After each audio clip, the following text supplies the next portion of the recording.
Hello, everybody. Welcome back to another episode of the Deadly Nutter Butter Podcast. I hope you're all doing fantastic. I feel like I come on here a lot and ask, how you're all doing. But, I can't hear your response at all. So, we're just going to cut that out right there. There's no point of asking because I can't hear your response. But in all the same, I hope you're all actually doing well. If you're new to the podcast, it's basically a very simple format. I come on here, I talk about tech, other bullshit and whatnot, entertainment, doesn't matter. I'm just here having fun, just doing what I want.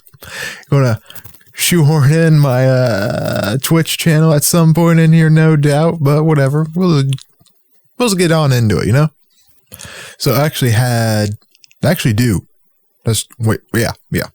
do have a couple things I'd like to talk about. First and foremost, the fucking overreaction of Apple's Mac Pro. Sorry. The overreaction of Apple's priciest Mac Pro out there. It's like $53,000. And it's like, I know.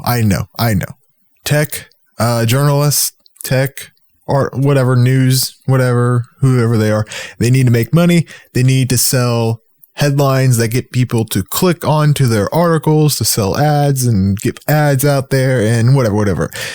Basically, ridiculous headlines about this priciest Mac bullshit. It's insane.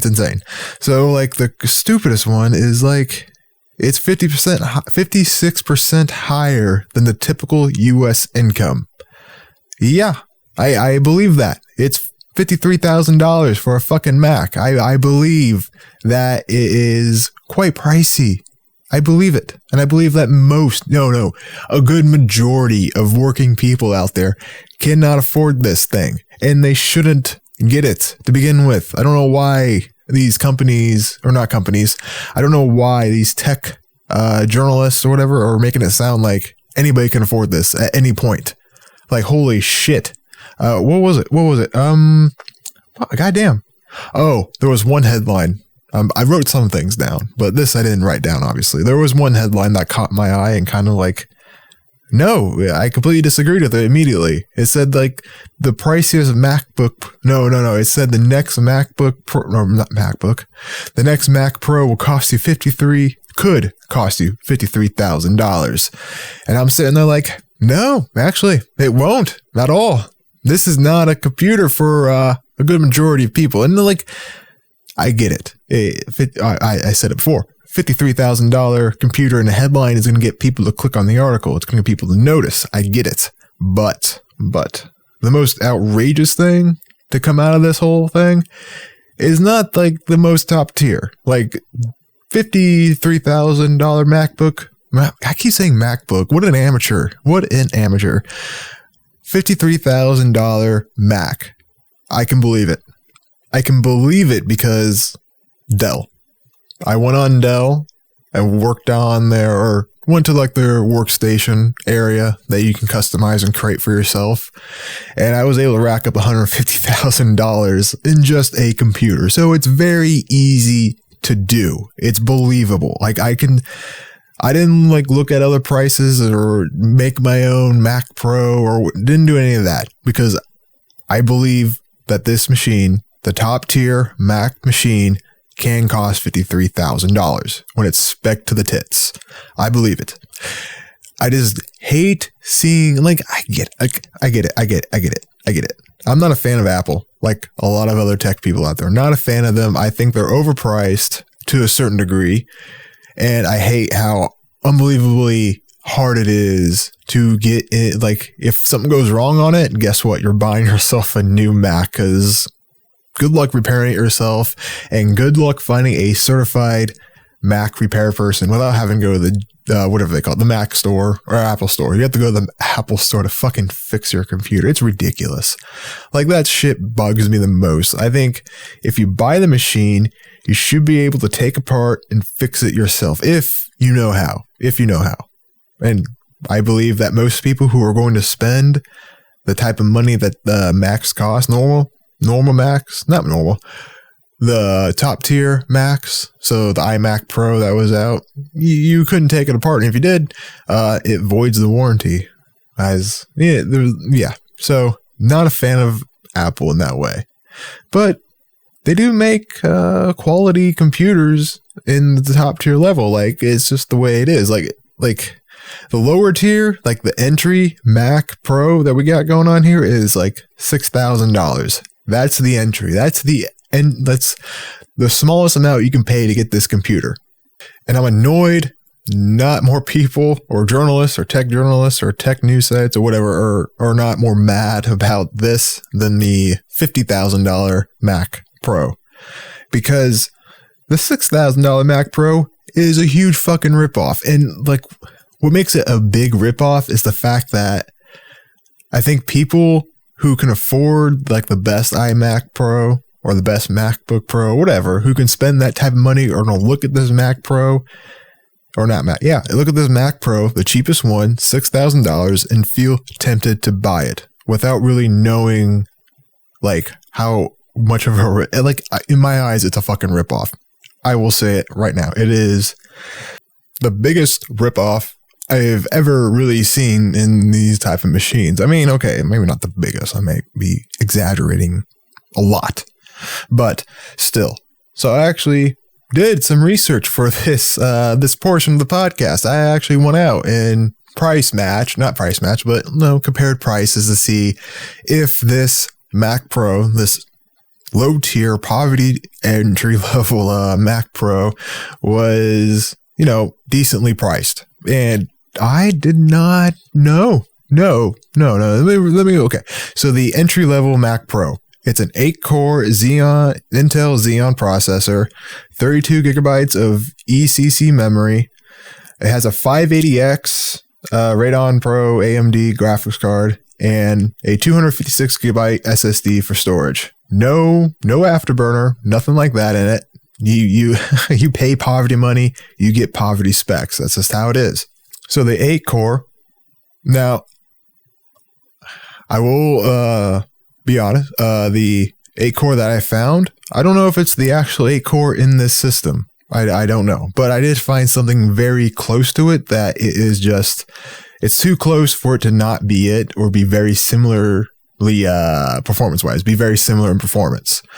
So on Intel's website, an 8-core that they had listed, the W2145, it has 8 cores, 16 threads, 4.5 max turbo, and a 3.5 base clock speed. That's going to run you about $1,165, just right there in the CPU chip, which for the Intel Xeon lineup and all that I can buy that. That's fair, obviously, because it's on Intel's fucking website, you moron. Oh boy. And then I went to PC Part Picker to look up some RAM. Simple as that, right? So I found 32 gigabytes of ECC memory for $450. RAM, ECC memory at this, it's just not cheap. It's just not. You're going to pay a pretty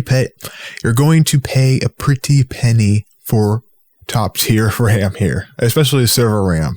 There's a whole thing about it. If a stick dies, you'll be all right for the meantime. It's good stuff to have for servers. Anyways, getting way ahead of myself. Not really, getting off topic. Anyways, a 580X. Now, this is a special part. Now, there is a 580 out there, and AMD 580, but it's not a 580X. 580X, I assume Apple made it, or AMD specifically made a 580X for the Mac Pro, because this is not available for retail. Anyways, I found a 580 for like $270.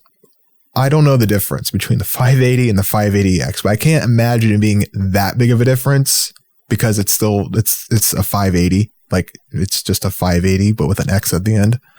Don't know the real difference. All I can really tell is like the clock speeds and boost speeds were slightly different, and it's from a source that I don't even know if it's true. Don't even know. It could be someone's guess. But that was $270. And of course, the biggest ripoff is this 256 gigabyte SSD storage. I found a Samsung 850 Pro. Don't know if that's what's in the MacBook, but it's 256 gigabytes. It's SSD storage, and that is going to run you $250. Now, the biggest challenge of finding parts finding a part, the biggest part to find that was the most challenging was a motherboard that would work with this CPU. Because it is a server grade CPU, you're going to need a server grade motherboard. And I found one on Newegg for $400. It's just a Super Micro, I think is what it's called. Yeah, Super Micro motherboard. It's $400. There you go. This is all you need for a build it at home Mac Pro. Of course, you don't get the aesthetics or whatever, but whatever. So just in hardware alone, you're about $2,535 without taxes. Yeah, out of $6,000, hardware alone is less than half. So basically, you're paying $3,464 for everything else. I guess that includes the Mac OS, the Magic Mouse, the keyboard, and the power cables. There you go. That is going, and of course the case and fans. But even that, the case is all metal. So maybe it can be worth, and everything else, $3,000. But I mean, for someone buying this machine, are they really you're paying more for the looks of it than the actual hardware? I don't mind Apple. Obviously, what does Apple care about what I think about what I mind? Anyways, Apple can charge whatever they want for the aesthetic. I mean, they do have, they make good machines. They just do. There's something appeasing about them I like. I will admit. They know how to make a simple machine powerful and beautiful looking. Hands down, best looking computers ever. I mean, I made my own computer. Oh, no, I said made my own. I built my own computer, and I wish it looked better sometimes. I mean, you can put as much RBG as you want in it. It's just not going to look as good as a Mac. But anyways, so yeah, over $3,000 you're spending just for the looks and the Magic Mouse and the keyboard, which, as I take it, most people who will buy this machine at $6,000 are probably serious entrepreneurs or freelancers or whatever. They have their own business. They probably have their own mouse that they actually like, so they can probably chuck that Magic Mouse right out the window, and maybe same thing for the fucking keyboard that's attached, because there's nothing special about this keyboard. I mean, I'm a big fan of mechanical keyboards, and you best bet your ass if I was going to buy a $6,000 machine, I want to put a high quality keyboard on that, no doubt. But is it worth? That's the thing.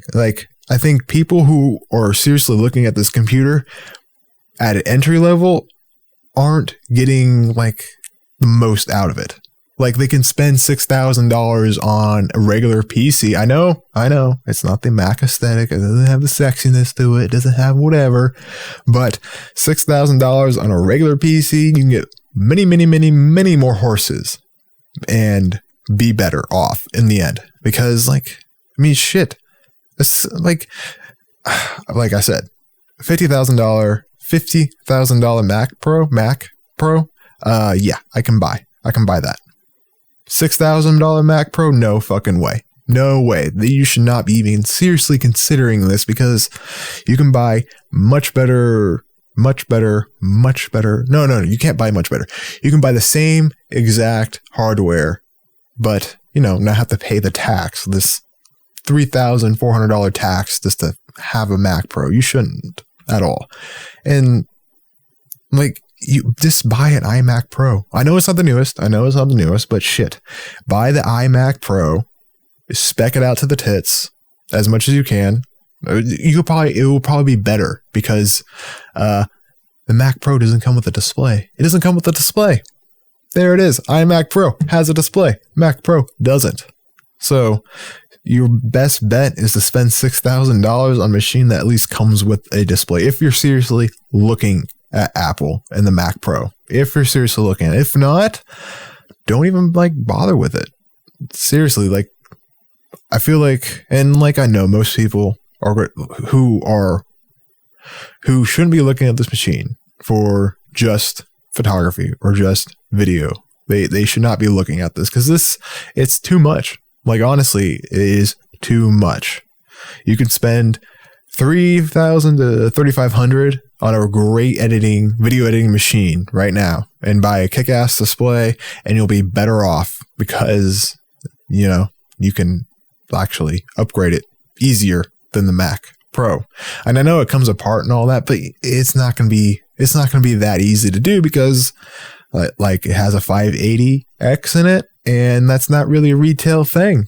Like, you can't just upgrade it. I guarantee you can't just upgrade it with just aftermarket products. You probably have to go through have to go through Apple to upgrade this thing if you wanted to do that. But even if you did, just buy a regular computer. Just build it yourself. God damn it, you lazy bastards. I don't understand. And I know some people feel like they don't have the time, but shit, it doesn't take that long to build a computer. It doesn't. And I don't know. I might be going off a little tangent here. You can buy whatever you want, obviously. It's just, I feel like Apple is really trying to entice people who could maybe afford a nicely spec'd iMac Pro into getting the Mac Pro just so they can get a display. Let's talk about the display for a second. I love the display. I love Apple's new display. It is fantastic. It really is. Just looking at it, just seeing the colors, the richness of it, it's fantastic. I would buy one if I could. That is actually, I would say that is worth the price. I would say. It has a nice aesthetic to it. It has landscape and portrait mode, and it flips it automatically. You don't have to do anything in the menus. Now, that might be Apple specific. Like if I bought it from my computer, I don't know if it would churn automatically. I might have to go through the display settings, but still, for those that have a Mac, iMac, whatever, I'm pretty sure it would work either way. It's nice to have. Of course, the $1,000 display stand, I don't really know. No, is it? No, it's not $1,000. It's like $400 or $500 for this monitor stand. Anyways, I don't know. It's a nice looking stand, and it functions really well, I guess. It snaps the display really easily, and it holds. So, I don't know. I've never seen a high price display stand before, so I don't know if that's a good value or not. As long as it doesn't fall off, I guess it's a good value. If I'm buying a $6,000 monitor, I'm not going to buy a $30 adapting stand for. No, there's just no way. I want to put the best stand I can on that display because I don't want it to fall. Don't want it to fall. And if it falls because of Apple's shitty display, at least it's an Apple's shitty display stand, and it's Apple's fault. It's not my fault for being a cheap bastard when I'm buying multi-$1,000 display. I forgot the price. That's why I'm skipping around the price of Apple's new display. But, I would buy it. It looks good. It looks good. I believe it's 6K, 10-bit, some type of gamut. I can't remember now. P3, I think it is.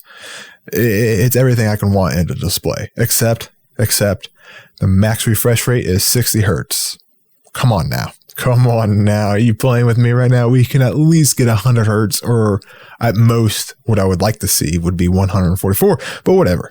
It's still a beautiful looking display, and the argument with 144 hertz is better for gaming, but it's just a better display all around. If you have not seen 144 hertz monitor, you're missing out because it's nice. It's crispy. I don't know how else to explain. When you move things around, it's just crispier than 60 hertz. And it is just better to look at all around. I don't know how to explain. It's hard to explain how much better looking 144 hertz monitor is over a 60 hertz through a voice medium. It's just impossible. Just try it out. You can do it at home right now. If you have a 60 hertz monitor, you can probably overclock it to 70. Probably. Look it up. You'll notice a difference in the snappiness to it, the crispiness. It just looks so much better. I love it. Anyways, another tech product that came out. We're segueing to Apple's somewhat competitor. I don't even know if they're an actual competitor or not because it's mostly software, and that is the Xbox Series X. Yes, the fucked up thing with a terrible name, and you can hear me flipping my notes here. I actually wrote things down. Look at me, looking like a professional, sounding awful. What a day. But yeah, terrible naming scheme going on here. I will agree with a lot of other people saying that. But I tried thinking about why name it the way it is? Why go through the Xbox to the Xbox 360 to the Xbox One to the Xbox One S to the Xbox Series X? It's crazy the names that they were doing, but I believe that Microsoft might be trying to like reinvent the Xbox through each generation. So like when you see or hear PlayStation 3 and PlayStation 4, there's connotations coming with that. PlayStation 4 is just an upgraded PlayStation 3, for example. And it is. I mean, it is. It's an upgraded PlayStation 3, all new specs. It's upgraded. But, you know, you might have people be like, well, I already have PlayStation 3. Why do I need to get PlayStation 4? Because it's just an upgraded PlayStation 3. You make sure you get access to new games, new content, yada, yada, yada, yada. But it still has that, you know, it's just an upgrade. But with Xbox Series 1, or shit, see, Microsoft, get your shit together. It's already confusing. With the Xbox One to Xbox Series X, it sounds like a whole new Xbox. Like, everything about it is new. And everything about it is kind of new. It's still an 8-core processor in there, but everything else in there is kind of freaking new. And it's a new design. But the design is very much PC game aesthetics. Like when I first saw it, I was like, wow, they made a mini gaming PC. Congratulations, Microsoft. Welcome to 2019. Welcome. We've been here a while. But yeah, so like I said, it has an 8-core processor. It has a custom GPU. Now, I couldn't find anything else about it. It just said custom GPU. But the CPU and GPU are all AMD based. Probably for reasons that I don't know. But I believe the Xbox One was AMD as well. It also has 16 gigabytes of RAM and a NVMe SSD. Welcome, Microsoft, to the golden age of gaming PC. Now, everything on here, I mean, when you read that spec list, I mean, you can easily build a gaming PC like it, but let's not kid ourselves here. Most of the time, buying parts or hardware for a gaming PC, it's going to be more expensive than buying a console. That's just admit it. It is. Yes, you can obviously farm parts on eBay for used and whatnot and find deals here and there. But if you just want something right away, gaming console is probably the way to go, and it's cheaper. You can't argue that. Like, I believe that this Series X Xbox is probably going to cost like $500. What? You good luck buying parts, quality parts, mind you. $500, build a gaming PC that's going to perform like this Xbox. I don't think you can. You probably could, without a doubt, but no, it's not going to work out as well. And that's okay. That's part of the whole thing here. It's competition. It's healthy. It's good. You don't want a clear winner, but you don't want a clear loser. You just want to see what would be best for you. That's competition right there. But, okay. Going back to the Xbox Series 1. It's going to have legacy gaming across 4 generations. Great. People have been asking that since Gen 2. Fantastic. Don't know if I don't know if you can plug or insert your Xbox One. No. When I say Xbox One, I mean Xbox One. Like Halo Combat Evolve Xbox One. I don't know if you can put those games in this and it'll work. Probably what's going to happen is they'll have their Xbox store and you can rebuy games that you already bought for this and you'll have it as a download. Whatever. It's fine. At least they're enabling that. And there might be some games that will work from Xbox One, the previous generation Xbox One, that is. But there are some features that I kind of liked. I don't know. They're kind of confusing at the same time, but I was glad to see these as features. You have enhanced visuals, high frame rate, and high resolution. And enhanced visuals and high resolution are kind of conflicting with each other. I don't understand the difference. Now, this is, I should note, this is for Hellblade. I don't know if it's going to be across all games. I guess that's up to the developer, and if it should be across all games, but obviously the developer can do what the hell they want. Obviously, Xbox exclusives should have all 3 of these modes or whatever enabled for their game, because if Xbox is advertising it, then it should be like across all exclusives. Anyways, the enhanced and high res, I think they're conflicting with each other a little bit. So you'll get enhanced visuals, but not in 4K, but you can get 4K, but not enhanced visuals. That's what I'm kind of getting from their little description on their news website. So the enhanced visuals is like higher fidelity, better shadows, just like an overall better graphic looking game. Ultra settings versus high settings or medium settings, basically. And you go to 4K and it just plays in 4K. Is it like medium or high preset 4K? Why would you choose? I personally would rather have ultra over medium, even at 4K. I would rather have ultra 1080 than medium 4K. I mean, it's like the difference between a single hamburger or cheeseburger versus a Big Mac. Like, come on now. You go to Five Guys, get a double cheeseburger, fantastic. 1080p, ultra settings. You take that same idea, same double cheeseburger, 4K though, more detail, but go to McDonald's, there you go. I don't know if that's that's probably a terrible comparison. What the fuck am I talking about? Anyways, I just don't, if you have 4K TV, it's going to look fine in 1080. It just is. It's going to look fine. It's going to look good because it's enhanced or whatever the fuck that means. Or you get 4K and 30 frames a second. Ooh, appetizing. No, thank you. But the thing I'm really excited for is the 60 frames a second. High frame rate. Yes, this is a mode. Welcome, Microsoft, to 2019 to 60 frames a second, where that's actually a selling point for you. Holy shit. I game at more than 100 frames at most the time. Welcome. I'm truly happy you're finally giving your customers visual orgasm here. What? Anyways, but there's the 3 modes. It's fine. It's cool. But what are the trade-offs?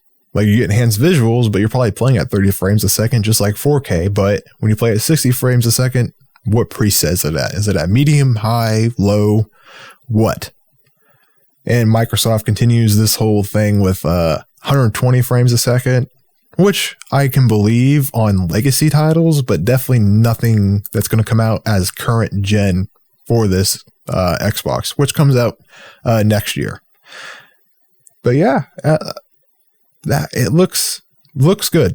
I will admit, it looks good. It looks great. I like it. I like what I'm seeing. I like what I'm hearing. But of course, we still have a year to go to really find out what this game console can do, and we have yet to see what PlayStation comes out, or what Sony comes out for the PlayStation.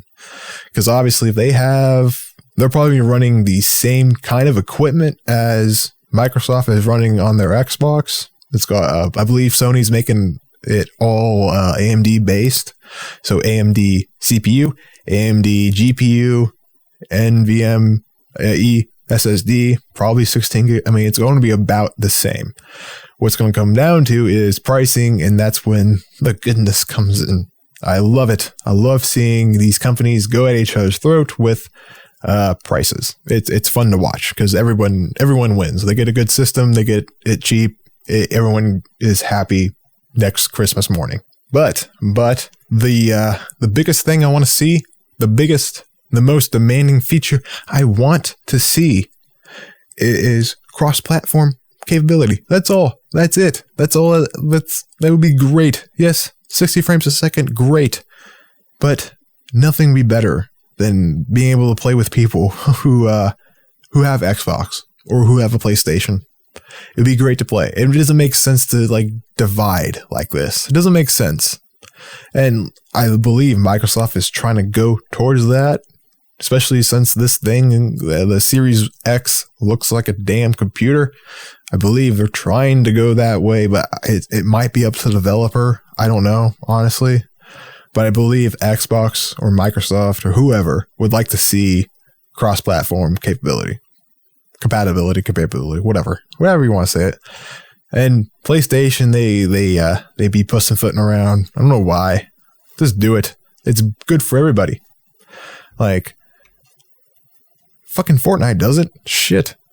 We can do it. Like, come on now. Rocket League has it. Fortnite has it. I'm not sure who else has it. There's probably other people that have it or other games that have it. But, damn. Would it be nice to play Destiny 2 with some of my homies who have it on their other console? It would be nice. It would be nice. That's kind of like all the tech news I had to talk about. And I'm going to keep this podcast a little short because it's kind of late for me. Like, it's like 8:30 right now. Getting a little tired. And like, I could keep talking and talking, but I'm just going to end it right here. I am live right now, actually, at twitch.tv/deadlynutterbutter. Come check me out. We can talk tech. We can talk whatever. Next week. Oh, wait. Never mind. I won't be back next week because it's Christmas. So, you know, got to Christmas it up at my family's place. It'll be fun for me. But also, I guess in the next podcast, I will be talking at length with nobody. I'll be talking at length about Rise of Skywalker. Can't wait for that movie. It's going to be ballin'. Huge Star Wars fan. If you did not know that about me, now you do.